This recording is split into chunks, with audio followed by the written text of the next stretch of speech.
क्रोध इंसान का सबसे बड़ा शत्रु है। क्रोध कभी किसी का भला नहीं कर सकता, यह केवल इंसान का विनाश ही कर सकता है और हमें केवल इसके बाद केवल और केवल पछतावा ही होता है। जानते हैं एक कहानी के माध्यम से। एक दिन एक सांप बहुत भूखा था और वह भूख के कारण खाने की तलाश में इधर-इधर घूमता हुआ एक दुकान में घुस जाता है। दुकान में घूमते हुए वह रखी एक धारदार कुल्हाड़ी से छूकर हल्का सा जख्मी हो जाता है और वह क्रोधित हो जाता है और क्रोध और बदले की भावना में पागल होकर कुल्हाड़ी को और जोर जोर से डसता है।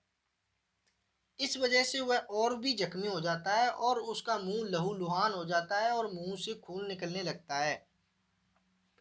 दूसरी चोट से और क्रोधित होकर वो कुल्हाड़ी को जोर जोर से डसता है और कुल्हाड़ी से लिपट लिपट कर उसको डसता है। शत्रु समझकर नागपाश लगाता है, इससे उसका सारा शरीर कट जाता है और बहुत घायल होकर वह मर जाता है। सुबह दुकानदार दुकान खोलता है और कुल्हाड़ी से लिपटे हुए मरे सांप को पाता है और सांप को बाहर फेंक देता है। सांप किसी और वजह से नहीं बल्कि खुद के क्रोध के कारण मारा गया।